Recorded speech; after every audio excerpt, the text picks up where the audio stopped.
بسم اللہ الرحمن الرحیم۔ محترم ناظرین، وضو کے بعد آسمان کی طرف انگلی اٹھانے سے کیا ملتا ہے اور ایسا کرنا کیوں ضروری ہے؟ ناظرین، جیسا کہ حدیث شریف کا مفہوم ہے کہ صفائی نصف ایمان ہے، ایک اور جگہ پر نبی کریم صلی اللہ علیہ وآلہ وسلم نے فرمایا کہ جنت کی کنجی نماز ہے اور نماز کی کنجی طہارت اور پاکیزگی ہے۔ ناظرین کرام، ہم آپ کو بتائیں گے کہ وضو کے دوران آپ کون سی دعائیں پڑھیں گے تو اللہ تعالیٰ تبارک و تعالیٰ آپ کے رزق میں بے پناہ برکت عطا فرما دے گا۔ آپ عبادت بھی کریں گے، اللہ کو خوش بھی کریں گے اور آپ اس کے ساتھ ساتھ مالا مال بھی ہو سکتے ہیں۔ آپ کی ہر پریشانی دور ہو سکتی ہے۔ ناظرین، وضو کرنے کے بعد بعض لوگوں کو دیکھا جاتا ہے کہ وہ آسمان کی طرف شہادت کی انگلی اٹھا کر کچھ پڑھتے ہیں۔ وہ کیا پڑھتے ہیں؟ کیا وضو کے بعد کوئی دعا پڑھی جاتی ہے؟ اگر کوئی دعا ہے تو وہ کون سی دعا ہے؟ وضو کرنے کے بعد آسمان کی طرف شہادت کی انگلی اٹھا کر کیا پڑھا جاتا ہے اور اس کے پڑھنے کی فضیلت کیا ہے؟ انس بن مالک رضی اللہ تعالی عنہ بیان کرتے ہیں کہ نبی کریم صلی اللہ علیہ وآلہ وسلم نے ارشاد فرمایا کہ جس نے وضو کیا اور اچھے طریقے سے مکمل وضو کیا، یعنی وضو کے اندر کسی قسم کی کوئی کمی نہیں چھوڑی، مکمل اچھے طریقے سے وضو کر لیا، وضو کرنے کے بعد اگر اس نے یہ کلمہ پڑھ لیا جو میں آپ کو بتانے جا رہا ہوں، تو رسول اللہ صلی اللہ علیہ وآلہ وسلم نے ارشاد فرمایا کہ اس شخص کے لیے جنت کے 8 دروازے کھول دیے جائیں گے اور وہ جس دروازے سے چاہے جنت میں داخل ہو جائے گا۔ ناظرین، وضو کرنے کے بعد بعض لوگ شہادت کی انگلی آسمان کی طرف اٹھا کر دوسرا کلمہ پڑھتے ہیں اور اس کی بہت زیادہ فضیلت بھی آئی ہے کہ جنت کے 8ویں دروازے اس شخص کے لیے کھول دیے جاتے ہیں۔ اس کے علاوہ وضو کرنے کے بعد کیا پڑھنا چاہیے؟ اس بارے میں حدیث ہے کہ وضو کرنے کے بعد سورہ قدر پڑھنی چاہیے۔ تو وضو کرنے کے بعد اگر کوئی یہ سورت پڑھے گا، ایک مرتبہ پڑھے گا تو وہ صدیقین میں سے ہوگا، اور جو 2 مرتبہ پڑھے گا وہ شہداء میں شمار ہوگا، اور جو 3 مرتبہ پڑھے گا تو اللہ تبارک و تعالیٰ میدان محشر میں اپنے انبیاء کے ساتھ کھڑا کرے گا۔ اگر کسی نے 3 مرتبہ سورہ قدر اس آسمان کی طرف دیکھے بغیر پڑھ لی تو اسے یہ فضیلت عطا کی جائے گی کہ لیکن اگر کسی نے آسمان کی طرف نظر اٹھا کر سورہ قدر کی تلاوت کر لی تو اس کے بارے میں آتا ہے کہ اس شخص کی آنکھوں کی نظر کبھی کمزور نہیں ہوگی۔ بعض لوگ جو وضو کرنے کے بعد دوسرا کلمہ پڑھ لیتے ہیں تو اس شخص کے لیے جنت کے 8ویں دروازے کھول دیے جاتے ہیں۔ تو وضو کرنے کے بعد بعض لوگ شہادت کی انگلیاں آسمان کی طرف اٹھا کر یہ کلمہ پڑھتے ہیں۔ آپ بھی پڑھا کریں، اللہ تعالیٰ آپ کو بھی اجر و ثواب عطا فرمائے گے۔ محترم ناظرین، ہم آپ کو بتائیں گے کہ وضو کے دوران آپ کون سی دعائیں پڑھیں گے تو اللہ تعالیٰ آپ کے رزق میں بے پناہ برکت عطا فرما دے گا۔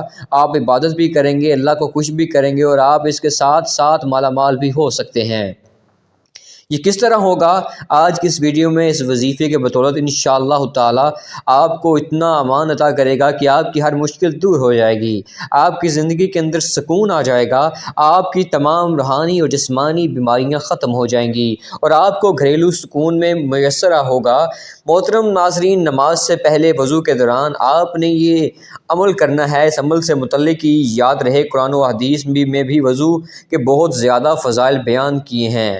اللہ تعالیٰ فرماتا ہے کہ اے ایمان والو، جب تم نماز پڑھنے کا ارادہ کرو تو اپنے منہ اور کہنیوں تک ہاتھوں کو دھو لو اور سروں کا مسح کرو اور ٹخنوں تک پاؤں دھو لو۔ اور اسی طرح احادیث کے اندر بھی آتا ہے کہ رسول اللہ صلی اللہ علیہ وآلہ وسلم فرماتے ہیں قیامت کے دن میری امت اس حالت میں بلائی جائے گی کہ منہ اور ہاتھ پاؤں سارے وضو سے چمکتے ہوئے ہوں گے، تو جس سے ہو سکے چمک زیادہ کریں۔ لہٰذا ناظرین کرام، آپ نے اچھی طرح سے وضو کرنا ہے۔ وضو کے بعد آپ نے وضو والی دعا یعنی کلمہ شہادت پڑھنا ہے۔ اس کے بعد آپ نے یہ دعا پڑھنی ہے یعنی ترجمہ: اے اللہ، میرے لیے میرے گناہ بخش دے اور میرے لیے میرا گھر وسیع کر دے اور میرے لیے رزق میں برکت ڈال دے۔ محترم ناظرین، آپ وضو کے دوران بھی یہی دعا مسلسل پڑھتے رہیں۔ یہ عمل چند سیکنڈ قائم لیکن اس کی تاثیر کاملات اور فوائد میں پناہ ہے۔ لہٰذا وضو کرتے ہوئے یعنی مسنون دعا آپ نے پڑھنی ہے۔ حضرت معاذ بن جبل رضی اللہ تعالی عنہ سے روایت ہے کہ رسول اللہ صلی اللہ علیہ وآلہ وسلم نے ارشاد فرمایا کہ جو شخص وضو کی حالت میں ذکر کرتے ہوئے سو جائے اور پھر جب رات کسی پہر اس کی آنکھ کھلے یا بستر پر وہ کروٹ لے، اس وقت وہ اللہ تعالیٰ سے دنیا و آخرت کی بھلائی کی جو بھی دعا مانگے گا، اللہ تعالیٰ اس کو ضرورت عطا فرمائے گے۔ اسی طرح آپ صلی اللہ علیہ وآلہ وسلم نے یہ بھی ارشاد فرمایا کہ کیا میں تمہیں ایسی چیز نہ بتاؤں جس کے سبب اللہ تعالیٰ خطائیں معاف فرما دے اور درجات بلند کرے۔ تو صحابہ کرام رضوان اللہ علیہ اجمعین نے عرض کیا، ہاں یا رسول اللہ صلی اللہ علیہ وآلہ وسلم۔ تو آپ صلی اللہ علیہ وآلہ وسلم نے فرمایا، جس وقت وضو ناگوار ہوتا ہے اس وقت وضو کامل کرنا اور مسجد کی طرف قدم کی کثرت اور ایک نماز کے بعد دوسری نماز کا انتظار، اس کا ثواب ایسا ہے جیسے کفار کی سرحد پر اسلامی شہروں کی حمایت کے لیے گھوڑا باندھے۔ بالکل صحیح مسلم میں ابو ہریرہ رضی اللہ تعالیٰ عنہ سے مروی ہے، جب رسول اللہ صلی اللہ علیہ وآلہ وسلم فرماتے ہیں کہ مسلمان بندہ جب وضو کرتا ہے تو کلی کرنے سے منہ کے گناہ گر جاتے ہیں، اور جب ناک میں پانی ڈال کر صاف کیا تو ناک کے گناہ نکل جاتے ہیں، اور جب منہ دھویا تو چہرے کے گناہ نکلے یہاں تک کہ پلکوں کے نکلے، اور ہاتھ دھوئے تو ہاتھوں کے گناہ نکلے یہاں تک کہ ہاتھوں کے ناخنوں کے سے گناہ نکلے، اور یہاں تک کہ کانوں سے نکلے، اور جب پاؤں دھوئے تو پاؤں کے خطائیں نکلی یہاں تک کہ ناخنوں سے بھی خطائیں نکل گئی۔ لہٰذا محترم ناظرین، سب سے پہلے آپ نے وضو کی نیت کرنی ہے، پھر بسم اللہ پڑھنی ہے۔ جو شخص بسم اللہ کر کے وضو شروع کرتا ہے، جب تک اس بندے کا وضو رہتا ہے اللہ تعالیٰ کے فرشتے اس کے نامہ اعمال میں نیکیاں لکھتے رہتے ہیں۔ تو اس لیے بسم اللہ الرحمن الرحیم کے ساتھ آپ نے وضو کرنا ہے۔